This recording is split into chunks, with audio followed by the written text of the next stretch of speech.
Hola, muy buenos días. Mi nombre es Rosalba Silva, coordinadora de Cultura y Recreación de SCIF, y les doy la más cordial bienvenida a este webinar Hablemos sobre la diabetes. ¿Sabías que la diabetes es una causa importante de ceguera, insuficiencia renal e infarto de miocardio? Bueno, hoy Jesús Gallardo Escamilla, médico internista, nos hablará sobre esta enfermedad, cómo identificarla y, lo más importante, cómo prevenirla.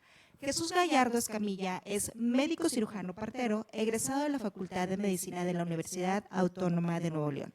Cuenta con la especialidad de Medicina Interna por la Universidad Autónoma de Yucatán y está certificado por el Consejo de Medicina Interna, y además también es miembro del Colegio Mexicano de Medicina Interna de México. Actualmente es colaborador de la Clínica Cuauhtémoc y Famosa. Te recordamos que todas tus dudas puedes dejarla en la sección de comentarios, porque al final daremos un espacio para darle respuesta a todas ellas. Sin más, cedo el micrófono a nuestro exponente. Adelante, doctor. Muchas gracias, muy buenos días a todos. Bienvenidos a este webinar acerca de esta enfermedad que es tan importante, que es conocida como la diabetes. Muchas gracias por la presentación, muchas gracias al comité organizador del evento por permitirme estar aquí con ustedes para poder compartir un poquito de información acerca de esta enfermedad. Sin más, entonces pasamos primero a la agenda del día. ¿Cómo vamos a distribuir esta plática a lo largo de la misma? Primero vamos a empezar con definir qué es la diabetes, cuál es el problema al que nos estamos enfrentando al vivir con esta condición. Vamos a platicar un poquito de cómo se debe de comportar el cuerpo normalmente, y también posteriormente pasaremos a ver cuáles son o cómo se comporta el cuerpo cuando vivimos con diabetes. Platicaremos también acerca de cuál es el impacto que tiene esta enfermedad a nivel mundial, por qué es tan importante hablar de la misma. Pasaremos posteriormente a hablar de las manifestaciones clínicas, cuáles son los síntomas que tengo que tener en cuenta para poder acercarme a una valoración médica, qué tengo que revisar. En caso de que se presente alguna complicación, cuáles son las complicaciones, cuáles son las manifestaciones que podría presentarse en caso de que no tenga un adecuado control de la enfermedad. Es bien importante también hablar acerca de la prevención para retrasar el diagnóstico de la misma o la presentación de esta, y en caso de que ya la tengamos, entonces poder hablar un poquito acerca del tratamiento de la misma. Terminaremos con algo acerca de mitos y realidades en relación a la enfermedad y su tratamiento, y al final podríamos responder algunas de las preguntas o dudas que surjan a lo largo de esta amable charla. Muy bien, es importante mencionar que estamos muy cerca del Día Mundial de la Diabetes, el cual se celebra el día 14 de noviembre, el cual está pactado por la Organización Mundial de la Salud desde el 2001. Entonces, este Día Mundial de la Diabetes se creó para poder crear conciencia acerca de la enfermedad por el impacto que tiene a nivel mundial. En este día, en todo el mundo se difunde información de cómo prevenir esta enfermedad y poder conocer un poquito más acerca de ella.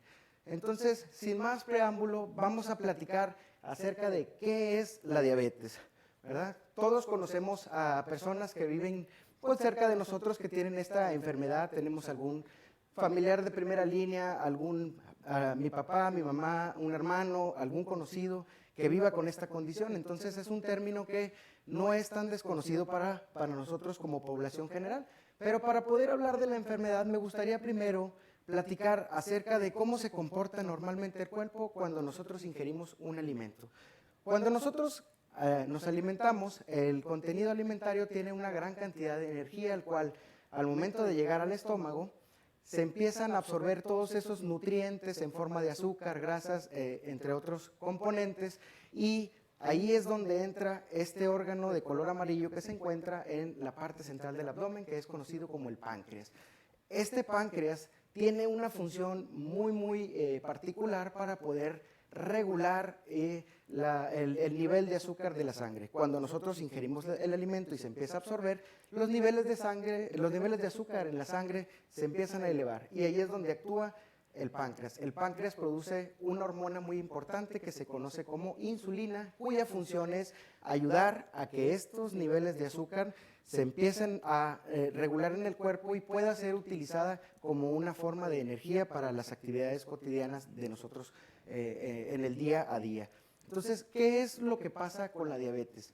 Cuando tenemos diabetes, este páncreas por alguna razón puede tener alguna disregulación de la función del mismo, o sea, por alguna razón puede que ya no produzca la suficiente cantidad de insulina o pudiera ser que sí produzca la suficiente cantidad de insulina, pero nuestro cuerpo se vuelve resistente a la misma. ¿Y qué es lo que pasa cuando empieza a haber esta resistencia o esta falta de insulina? Los niveles de azúcar en la sangre se mantienen constantemente elevados. Estos niveles constantemente elevados de azúcar en la sangre son los que están relacionados con las complicaciones que un poquito más adelante vamos a platicar, y por eso es tan importante hablar acerca de cómo poder regular estos niveles de glucosa en el cuerpo. Muy bien, entonces propiamente la definición es la disminución que tiene, la disminución de la capacidad que tiene el páncreas para poder regular la glucosa en la sangre por una deficiencia o por una resistencia a la insulina.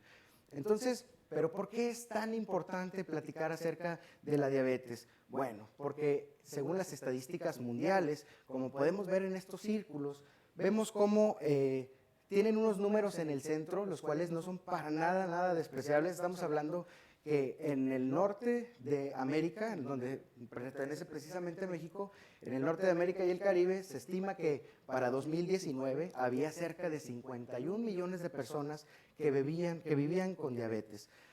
Esta cifra tampoco es despreciable. En Europa, cerca de 61 millones de personas, en el norte de África, 73 millones. Entonces, estamos hablando de muchísima gente a nivel mundial. Entonces, por esto es muy importante conocer, entender la enfermedad y poder prevenirla para que no se presenten las complicaciones relacionadas con la misma.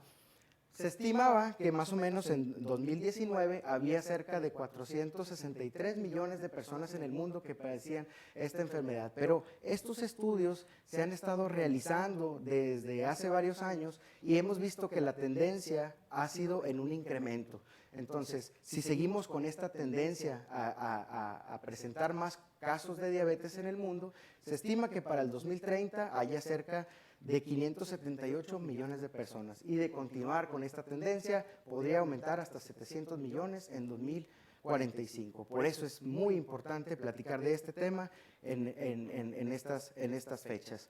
Muy bien. Entonces, hablando de la población en México propiamente, la población adulta, la cual es considerada de más de 20 años, en las encuestas nacionales vemos como en 2012 había más o menos unas 6.4 millones de personas que vivían con esta enfermedad, siendo o representando el 9.2% de la población mexicana. Para 2018, como la tendencia mundial, también vemos un incremento en el número de casos que se diagnosticaron o que viven con diabetes para 2018, representando el 10.3% de la población mexicana, cerca de 8.6 millones de personas en México que viven con diabetes, ¿verdad? Entonces es muy importante saber que estas cifras son meramente alarmantes. Y estamos hablando especialmente de personas que se acercan, que tienen el diagnóstico. No estamos incluyendo a la población que no sabe que vive con diabetes. Por eso es muy importante acercarse a una valoración en caso de que tengamos alguna duda. Hablando también de la distribución de los casos de diabetes en el país, podemos ver que los estados en los cuales se pintaron en esta ocasión de un color azul oscuro, en el norte del país son los estados con más prevalencia de diabetes, como lo es Coahuila, Nuevo León, Tamaulipas, también la Ciudad de México. Son estados donde el número de personas que viven con diabetes es muy elevado, y esto también podría estar en relación a la cantidad de personas que viven en estas regiones. También, para nada despreciable, vemos como el color un poquito más celeste también es bastante la distribución en el país. Por lo tanto, vemos que en México también es una enfermedad bastante prevalente, como lo vimos, y la distribución geográfica predomina en el norte del país. Muy bien.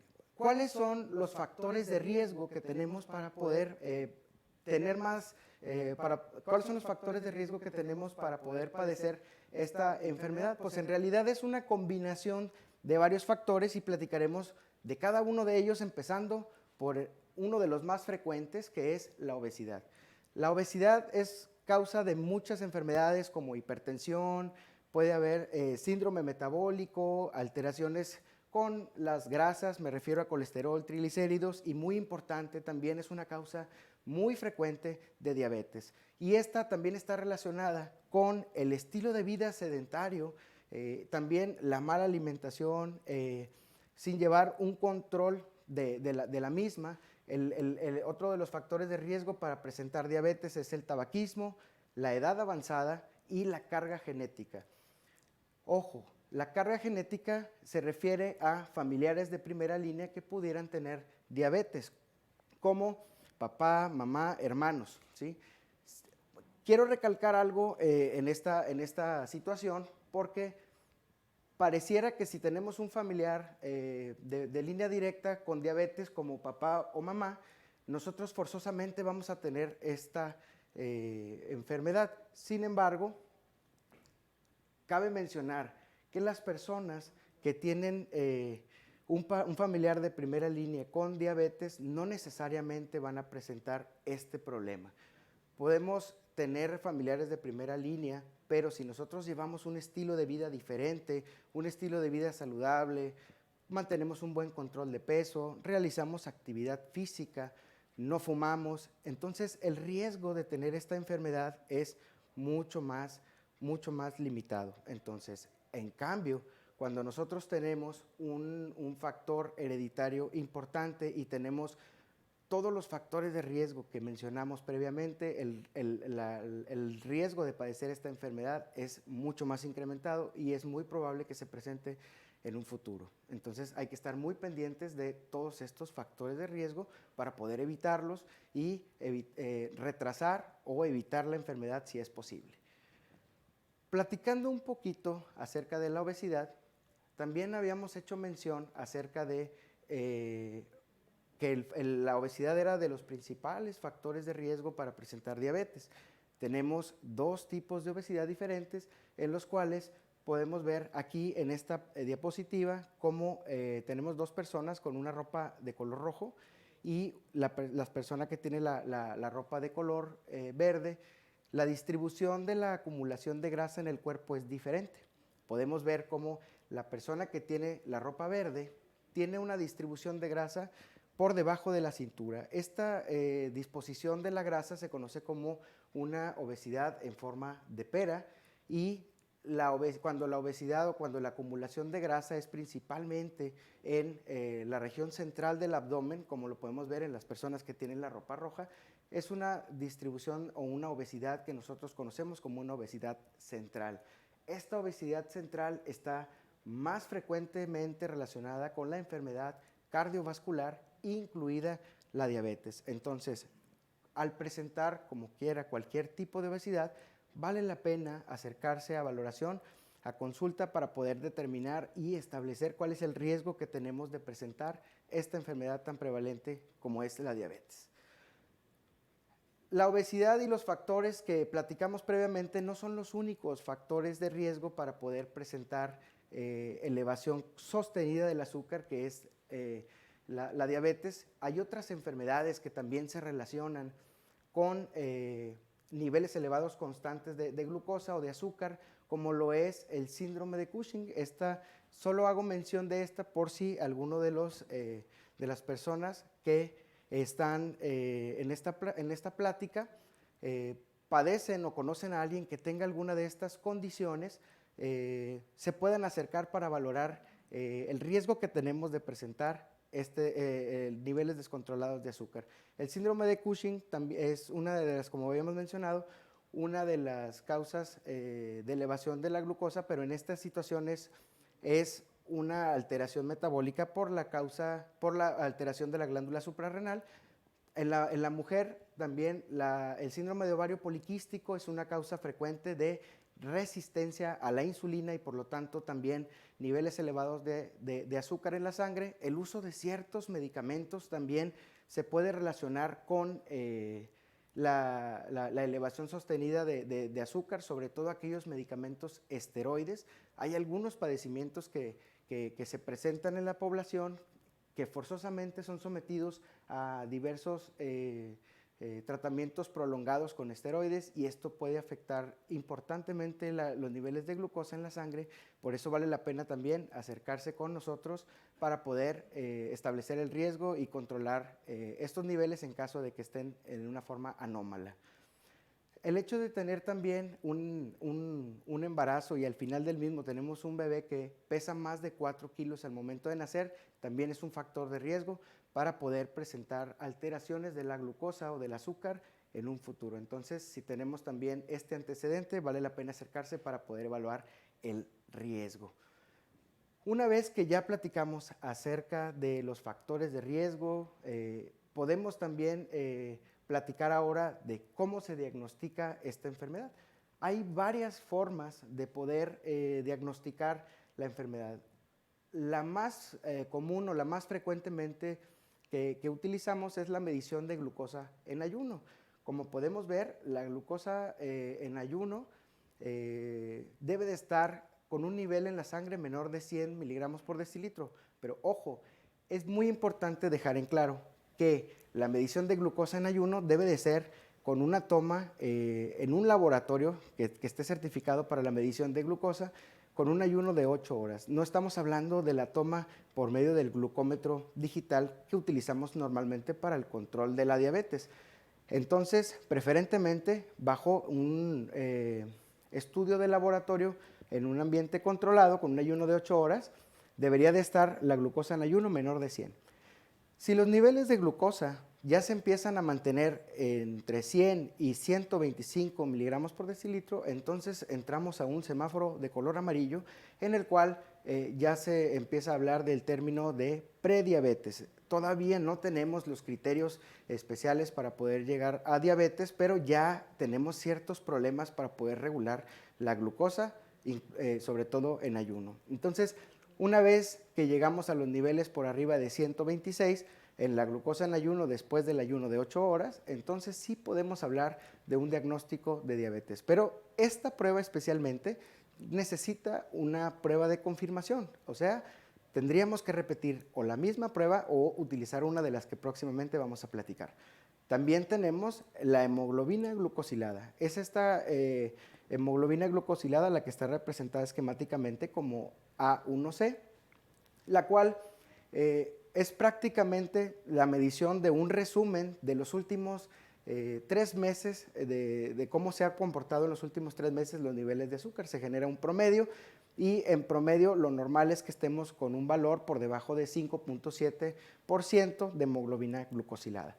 Cuando al momento de hacer una medición de hemoglobina glucosilada estamos entre 5.7 y 6.4, entonces entramos al semáforo amarillo, como lo platicamos previamente, en la prediabetes. Y para hacer diagnóstico de diabetes tenemos que tener un valor de más de 6.5% y con esto ya podemos hacer diagnóstico de la enfermedad. Hay otro tipo de pruebas que también podemos utilizar para poder diagnosticar la diabetes, como la curva de tolerancia a la glucosa con 75 gramos de glucosa y una medición a las 2 horas de la misma. ¿Cómo se realiza esta prueba? Esta prueba es en un laboratorio certificado, en un ambiente controlado. Se le cita al paciente en ayuno, en la mañana, y se le hace una medición de azúcar basal, ¿sí? Una glucosa en ayuno, como la que normalmente se hace en los laboratorios. Entonces, después se hace una preparación en un vaso de agua. Algunas personas le llaman una limonada muy dulce, en la cual se administran o se colocan 75 gramos de glucosa y hacen una medición a las 2 horas después de la administración de esta carga de glucosa.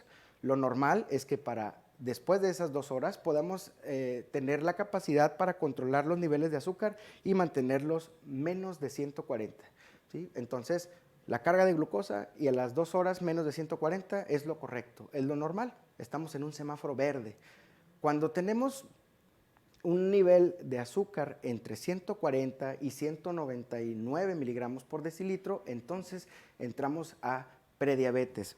Prediabetes, recordamos, no tenemos propiamente los criterios internacionales de diagnóstico de diabetes, pero ya empieza a haber ciertos cambios en nuestro organismo que no permiten la regulación correcta de los niveles de azúcar. Entonces, para poder hacer diagnóstico de diabetes, tendríamos que tener ahora, después de 2 horas del consumo de esta carga de glucosa de 75 gramos, un nivel mayor a 200 ya es diagnóstica de diabetes, ¿sí? Hay otra forma de diagnosticar diabetes, pero esta es en personas que no tienen un seguimiento correcto, en los cuales se presentan los síntomas de diabetes, que ahorita vamos a platicar con calma de cada uno de ellos, y una medición al azar de más de 200 miligramos por decilitro con los síntomas típicos de diabetes, también ya podemos hacer diagnóstico de la misma. Entonces, si tenemos alguna duda con respecto a este tipo de mediciones, vale la pena acercarse con nosotros para poder tener una plática un poquito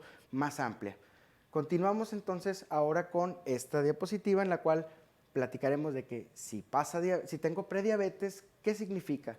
Pues precisamente significa que ya tenemos algunas alteraciones metabólicas en el organismo que están haciendo que la insulina que nosotros producimos normalmente no tenga la capacidad correcta de poder metabolizar los niveles de azúcar que están en la sangre.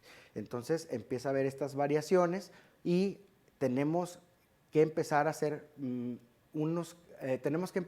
es un tiempo muy correcto para poder hacer cambios al estilo de vida y evitar que ese semáforo amarillo pase al semáforo rojo de diabetes. Ciertamente hay un descontrol ya del azúcar, pero todavía no tenemos a lo mejor los síntomas de la diabetes y tampoco tenemos las complicaciones de la misma, pero si seguimos por esa misma línea, podríamos llegar a diabetes y tenemos que evitar esto de manera de lo posible. Entonces, es un muy buen tiempo para poder acercarse, para hacer cambios al estilo de vida.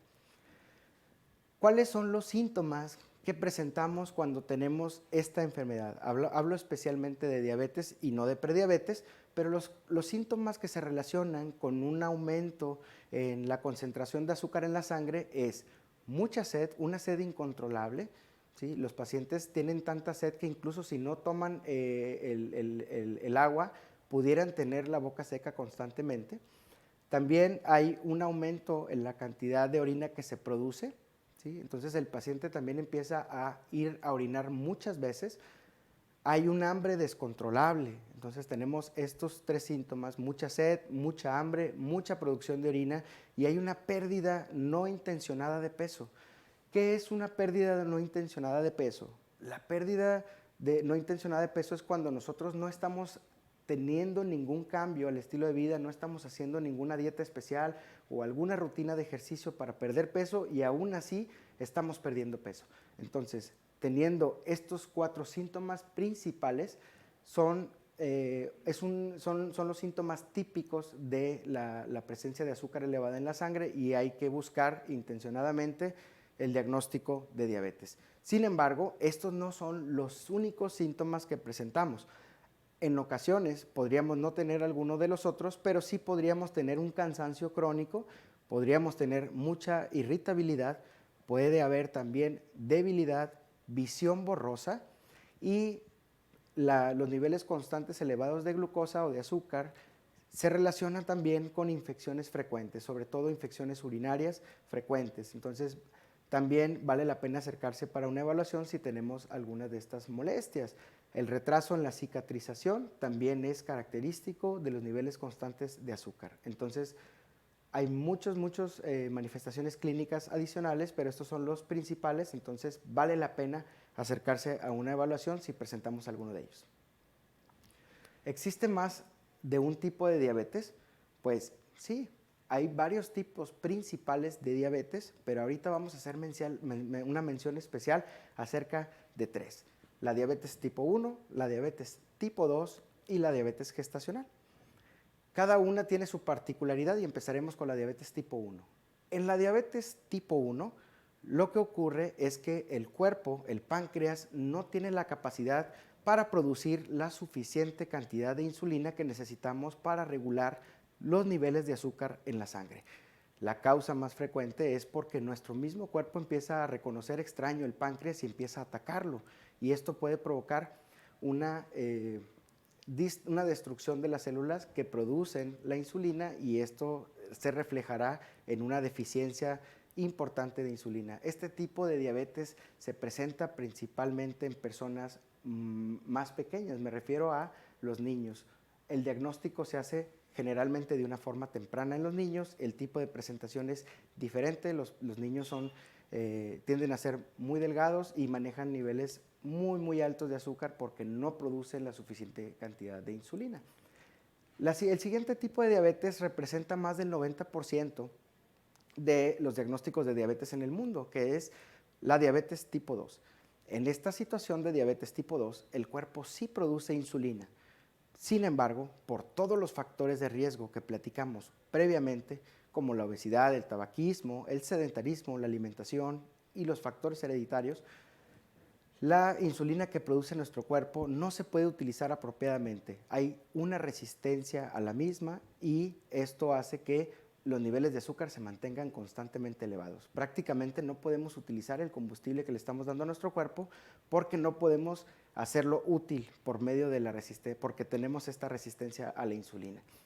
Hablando especialmente también de la diabetes gestacional, es una mención especial en la cual a todas las mujeres embarazadas dentro del primer trimestre de embarazo se les realiza una prueba que es prácticamente la misma prueba que platicamos de la carga de tolerancia a la glucosa con 75 gramos, el mismo vaso con mucha azúcar se le ofrece a la mujer embarazada en el primer trimestre y deberíamos de tener la capacidad de regular los niveles de azúcar en este tiempo también, pero algunas veces la mujer puede hacer cierta resistencia y se hace el diagnóstico de diabetes gestacional.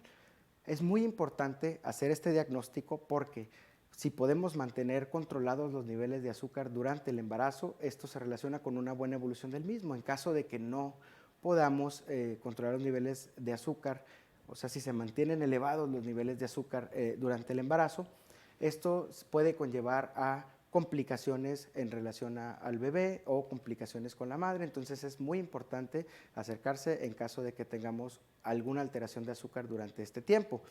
También es importante mencionar que esta es una condición generalmente temporal, y digo generalmente porque cuando se resuelve el embarazo, generalmente hay una regulación de los niveles de azúcar y vuelven a la normalidad, pero la mujer que padece de diabetes gestacional tiene un riesgo incrementado de padecer diabetes en un futuro. Entonces, es muy importante que la mujer que tiene diabetes durante el embarazo, una diabetes gestacional, tenga revisiones periódicas para poder evitar el retraso del diagnóstico y por ende presentar las complicaciones de la diabetes.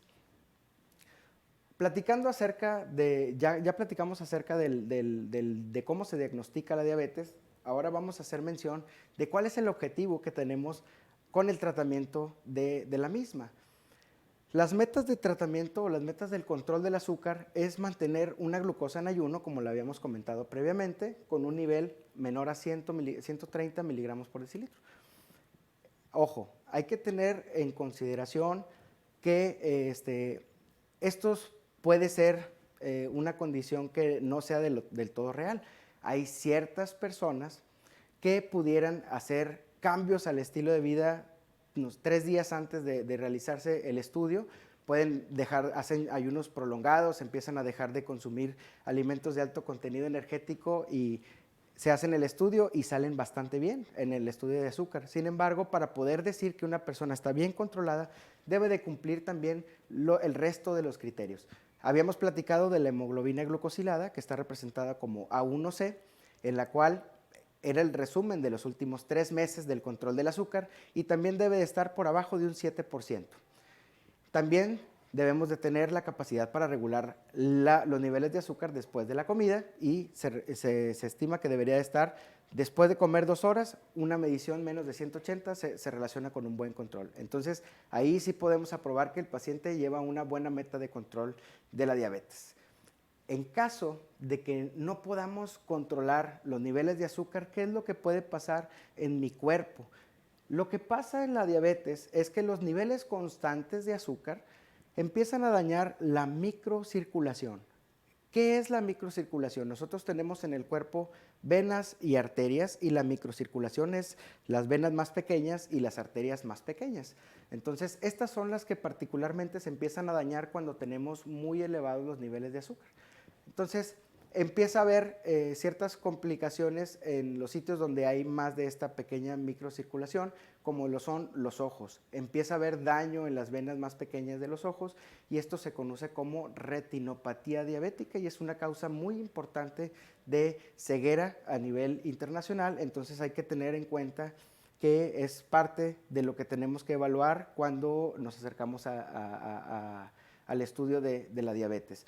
También la piel se torna sensible, seca, opaca, y también hay un riesgo incrementado de padecer retraso en la cicatrización en caso de que los niveles de azúcar no puedan ser controlados adecuadamente.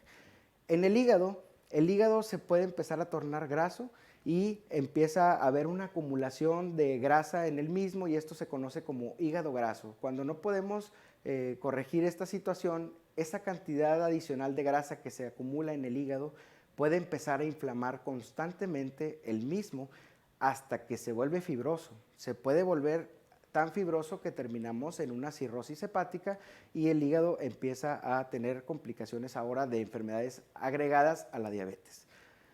En los pies, recordar que el pie es una parte que se encuentra muy lejana del centro del corazón. Entonces la circulación que llega a los pies es una circulación muy pequeña. Empieza a haber retraso en la cicatrización en caso de alguna herida. También se presenta complicaciones relacionadas con el daño a los nervios. Esto se conoce como una neuropatía diabética.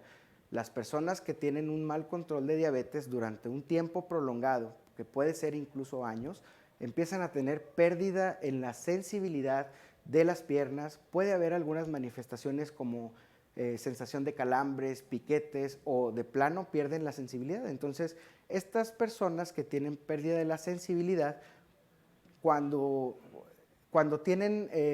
se ponen un zapato, pudieran tener alguna situación, a lo mejor una piedra, y como no están sintiendo correctamente, no se dan cuenta. Entonces, al no darse cuenta, no la sacan, y esa piedra puede estar raspando constantemente la piel hasta que la lesiona. Una vez que la lesiona, hay riesgo incrementado de que haya una infección, se infecta la piel y empiezan las complicaciones de pie diabético también.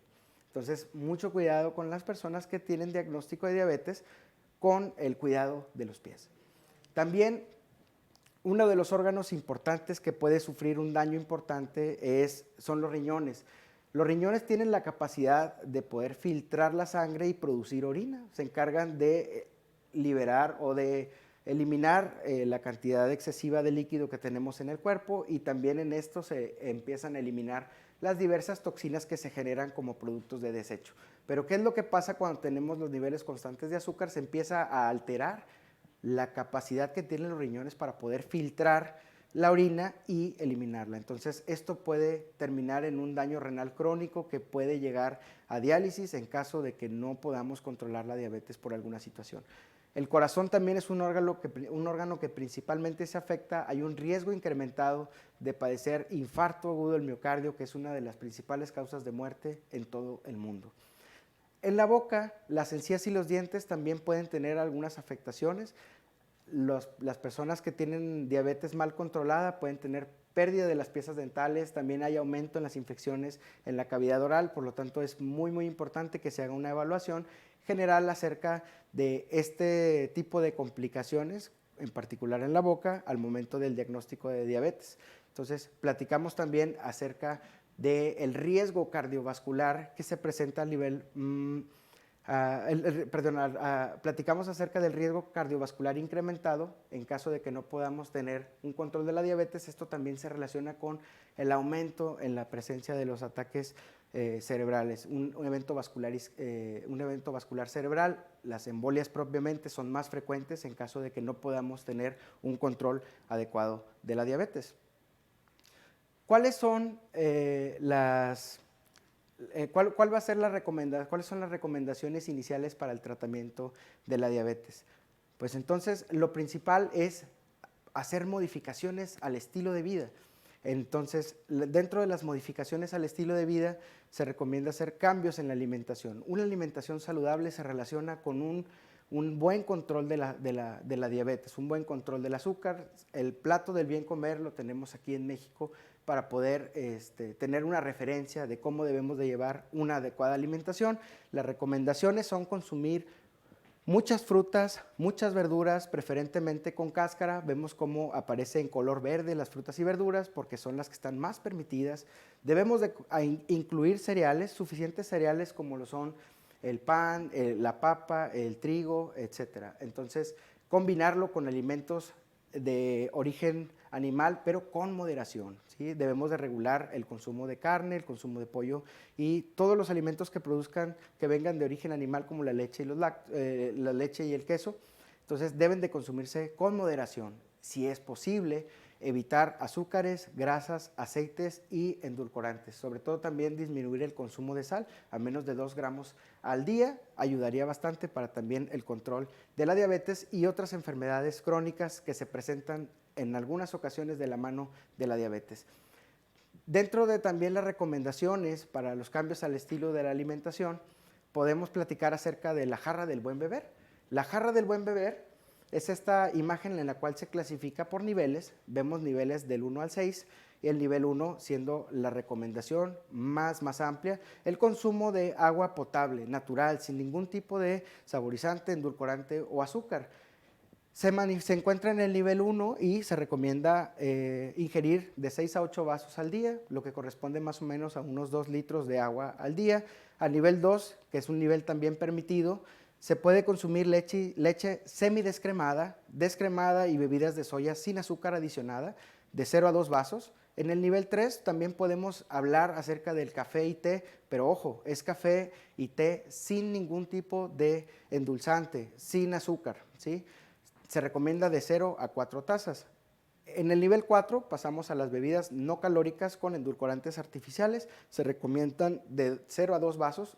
Y los jugos de fruta, leche entera, bebidas alcohólicas o deportivas se recomiendan menos de 1 vaso al día, ¿sí? Entonces, los refrescos y aguas de sabor generalmente no se pueden o no están recomendados por la jarra del buen beber, pero muy importante recalcar el consumo de agua, ¿sí? Eso es muy importante.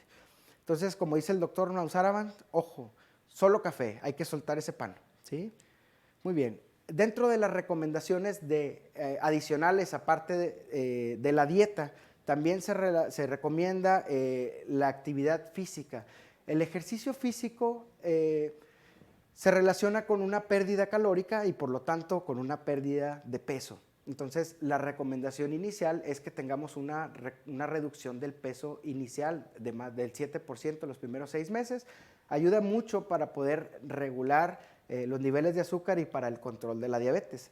La actividad física, la que se recomienda es la actividad física moderada. No se trata de que si no tengo ningún tipo de actividad física, vaya al gimnasio y en los primeros días o semanas quiera ya empezar a hacer algún tipo de ejercicio de fuerza.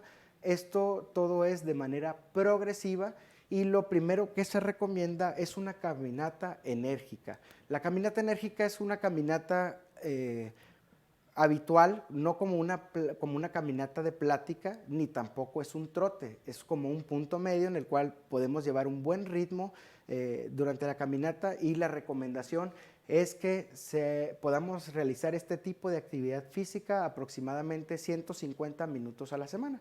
Lo más recomendable es que podamos hacerlo 20 minutos al día, ¿sí? Hay personas que pudieran decir 150 minutos a la semana, puedo hacer, no sé, 1 hora y fracción un sábado, 1 hora y fracción el domingo, y con eso se cumple la cuota. Pero ojo, lo más recomendable es que podamos hacer esto de la actividad física durante 20 minutos por cada día de la semana. La constancia en la actividad física es lo que ha visto o en lo que se ha visto mejores resultados.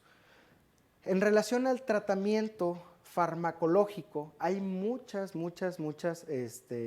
alternativas de tratamiento. Hay desde medicamentos tomados, medicamentos inyectados que tienen diferentes formas de regular los niveles de azúcar y platicaremos muy poco de esto porque la piedra angular del tratamiento es los cambios al estilo de vida, la actividad física y la alimentación correcta. Sin embargo, es muy importante que si ya necesitamos algún tipo de medicamento, tenemos diferentes alternativas para poder controlar los niveles de azúcar. Tenemos medicamentos como la metformina, que es de los tratamientos más utilizados para poder mejorar la sensibilidad a la insulina que ya producimos, ¿sí? En algunas ocasiones también podemos utilizar alguna combinación con otro medicamento, además de la metformina. También el uso de insulina no debe no debemos de tener miedo de utilizar tratamientos como la insulina, ya que es de los mejores tratamientos que tenemos para poder controlar y regular los niveles de azúcar en la sangre.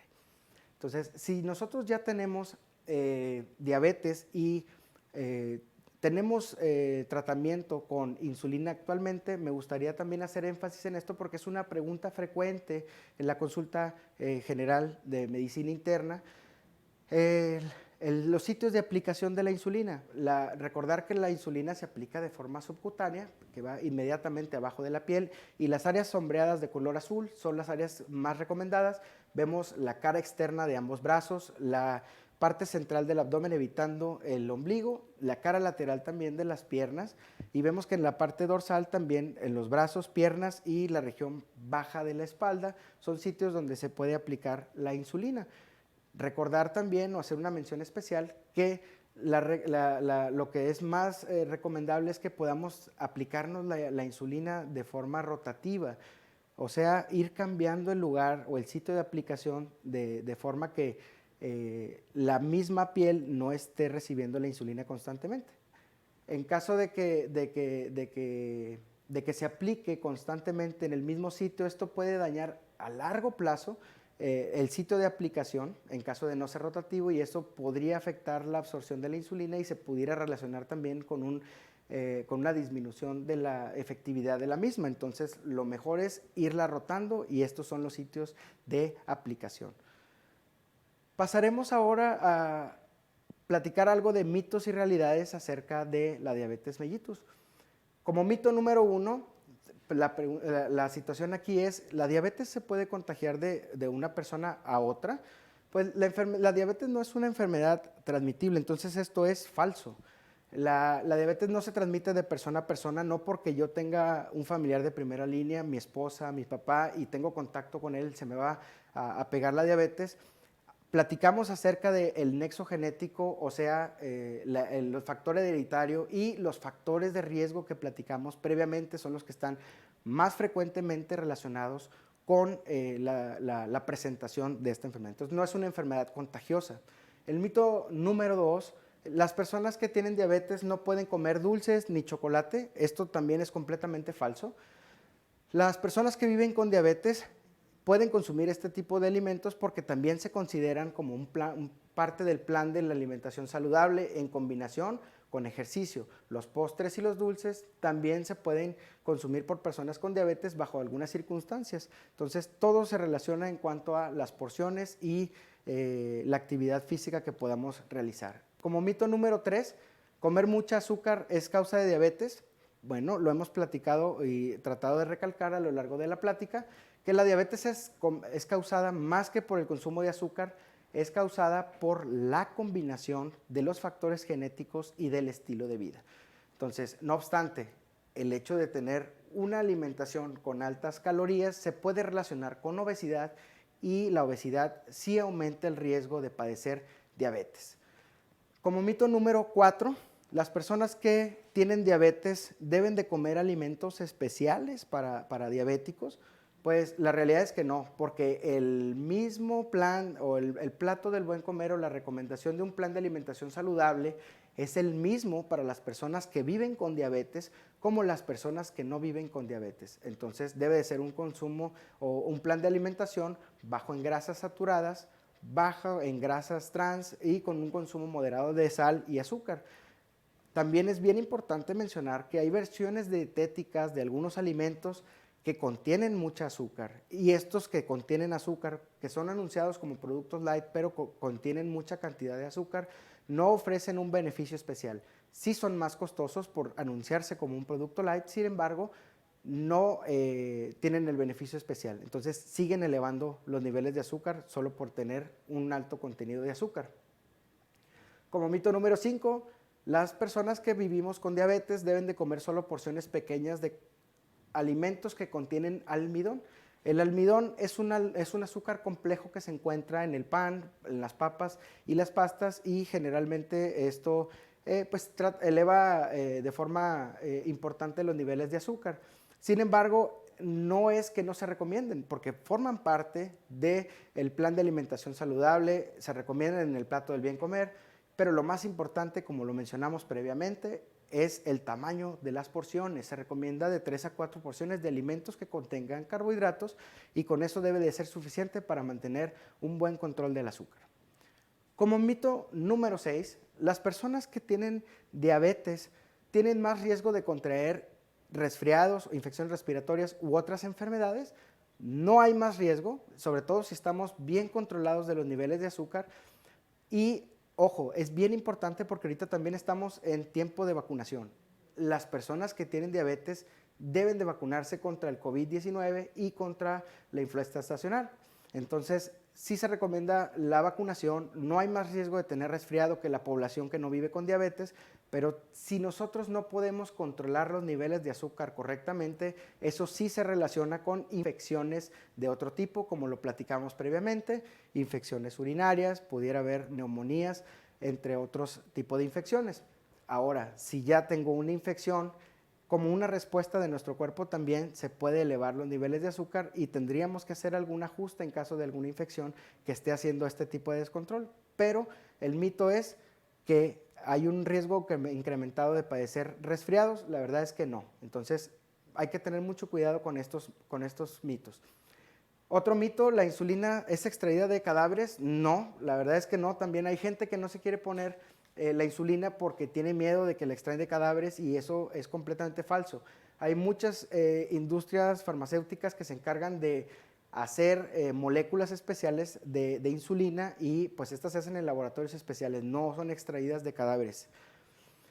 Mito número 8, la insulina produce aumento de peso, y dado que la obesidad es mala para mí, entonces no debería de utilizar insulina.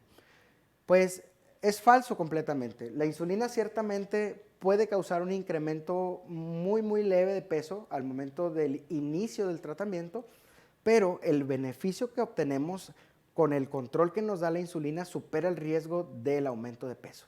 Además, cuando nosotros empezamos tratamiento con insulina, siempre vamos a recomendar la dieta saludable y el ejercicio físico como ayudantes para poder regular los niveles de azúcar, y esto podría permitir que no haya ninguna variación en el mismo peso. Como mito número 9, la fruta es un alimento saludable y por lo tanto está bien que me coma toda la que yo quiera, toda la fruta que yo quiera. Sí es un alimento saludable, pero recordar que contienen carbohidratos y se debe de ajustar de acuerdo a porciones, frecuencia y cantidad. Entonces, siempre combinando con otros elementos del plato de bien comer para poder llevar un adecuado control de los niveles de azúcar. Como mito número 10, este mito es muy frecuente: la diabetes es causada por un enojo. La realidad es que no está causada por un enojo. Platicamos frecuentemente de esto en la consulta general, pero la realidad es que la diabetes es causada por todos los factores de riesgo que platicamos previamente, como la obesidad, el factor hereditario, el tabaquismo, la mala alimentación y la vida sedentaria. Eso es lo que realmente puede terminar con diabetes, pero no por un enojo propiamente, ni tampoco por un susto. Como mito número 11, la insulina como tratamiento es causa de ceguera. Pues tampoco. Hay muchas personas que cuando se les comenta o requieren insulina para poder llegar a la meta del control glicémico que platicamos previamente, no quieren utilizar insulina porque les da miedo de que o los deja ciegos, o es el último tratamiento que tenemos para diabetes, por decir el final, de ahí más para allá ya no hay. Entonces, o que daña el riñón.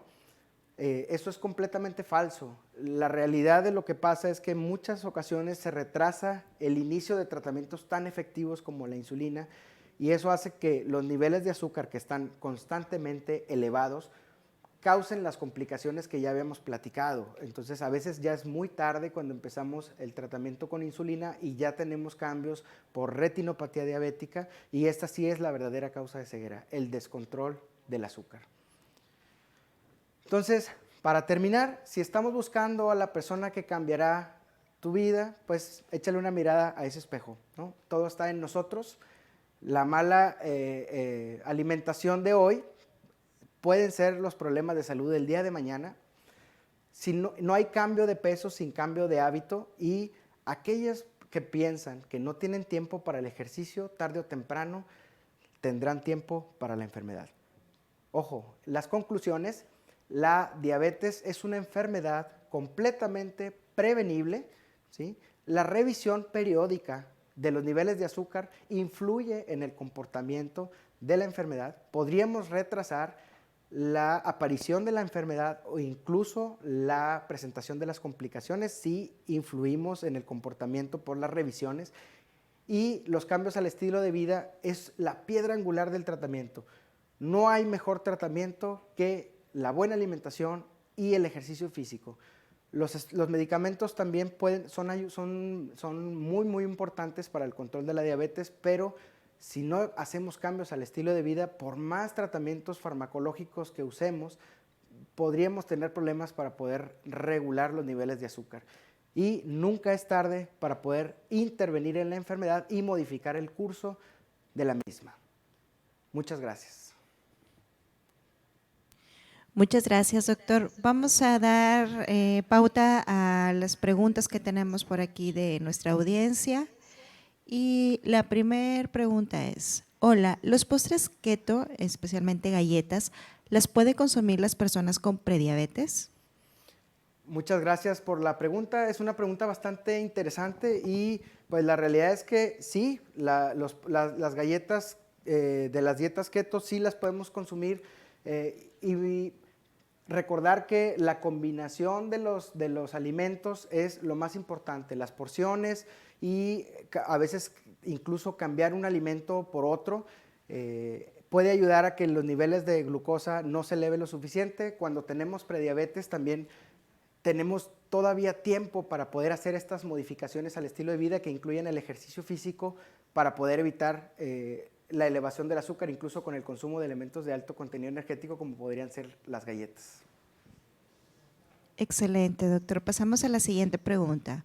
¿Por qué la prediabetes o diabetes es silenciosa? La prediabetes se puede considerar como una enfermedad silenciosa porque los niveles de azúcar todavía no están lo suficientemente elevados para poder causar las manifestaciones típicas del azúcar. Generalmente cuando los síntomas de diabetes, como lo platicamos, la pérdida de peso, el aumento en la frecuencia urinaria, el aumento en la sed y mucha hambre, se relacionan cuando los niveles de azúcar están generalmente por arriba de 180 o 200, ¿no? Es cuando aparecen estos síntomas. En la prediabetes no tenemos esos niveles. Platicamos de los niveles de prediabetes van de 100 a 125 miligramos por decilitro, y eso hace que todavía no podamos tener estas manifestaciones. Sin embargo, me encantó el término que utilizaron, silenciosa, porque sí, ya empezamos a tener cambios metabólicos importantes que hacen que no se pueda regular completamente. Estamos en el mejor momento para hacer estudios para poder detectar de una forma temprana y abordar de la manera correcta esta prediabetes y evitar la progresión hacia diabetes e incluso volver a los niveles basales o normales de azúcar. Entonces, respondiendo puntualmente a la pregunta, es silenciosa porque los niveles de azúcar no son tan elevados para presentar los síntomas típicos de diabetes. Excelente, doctor. Siguiente pregunta. Sí. ¿Es posible pasar de un estado de prediabetes a sano? Sí, de hecho, sí es posible. La terminología que nosotros utilizamos de clasificación como normal, prediabetes y diabetes, pues se utiliza para poder clasificar el riesgo que tenemos de presentar las complicaciones propiamente. Pero sí, si nosotros estamos en prediabetes y hacemos modificaciones al estilo de vida, podríamos regular los niveles de azúcar sin necesidad de un tratamiento farmacológico, sin necesidad de pastillas, sin necesidad de tratamientos un poquito más agresivos, y solo con el cambio al estilo de vida puede ser suficiente para que regresemos a la normalidad. Muy bien, doctor, pasamos a la siguiente pregunta. ¿Qué probabilidad tengo de padecer diabetes si mis abuelos y mis padres han sido diagnosticados con esta enfermedad? Ok, la posibilidad va a depender especialmente de los factores de riesgo adicionales que tengamos. Platicamos acerca del factor hereditario, y el factor hereditario sí tiene un impacto, sin embargo, no son los factores que tienen más peso. Los factores de riesgo que tienen más peso son el estilo de vida sedentario, la obesidad y también las circunstancias agregadas como el tabaquismo o presentar alguna condición que puede elevar constantemente los niveles de azúcar.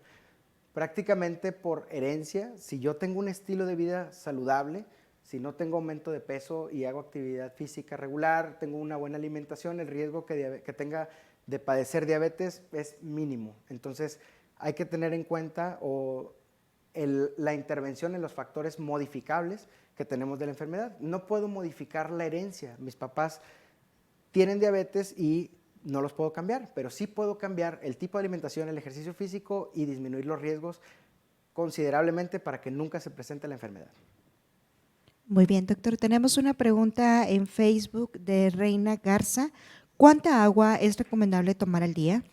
Lo que recomienda el plato del bien comer es de 6 a 8 vasos de agua al día, más o menos unos 2 litros de agua al día son suficientes para poder mantener un adecuado control de hidratación. Dependerá también mucho del tipo de actividad física que realicemos. Si realizamos algún tipo de actividad física especial en el cual hay una pérdida de agua, entonces podríamos reponer, pero lo recomendable son de 6 a 8 vasos que corresponden a 2 litros de agua al día. Muy bien. Siguiente pregunta. ¿Qué tanto beneficio tiene la dieta cetogénica en diabetes? La dieta cetogénica en particular sí puede ayudar, pero ojo, aquí se trata de hacer un plan de alimentación balanceado para poder evitar los niveles elevados de glucosa. La dieta cetogénica sí puede ayudar bastante para regular o prevenir las complicaciones de diabetes. Se utiliza más para el control del peso, ¿verdad? Entonces, si empezamos a tener modificaciones en el peso, o sea, una reducción de peso, y si esto lo combinamos con el ejercicio físico, sí podríamos ayudar bastante para regular los niveles de azúcar, prevenir o incluso controlar la enfermedad de diabetes. Muy bien, doctor. Nos quedan 2 preguntas para terminar la sesión y la pregunta es, hola, ¿cuál es el tipo de examen que me tengo que hacer para saber si tengo prediabetes? Ok. Cualquiera de los 3 estudios que platicamos previamente son útiles para poder detectar el problema de prediabetes. Uno sería la glucosa en ayuno. Si tenemos una glucosa en ayuno en un ambiente controlado, como lo mencionamos hace ratito, en un laboratorio con un ayuno de 8 horas, si tenemos niveles de azúcar entre 100 y 125, se considera prediabetes.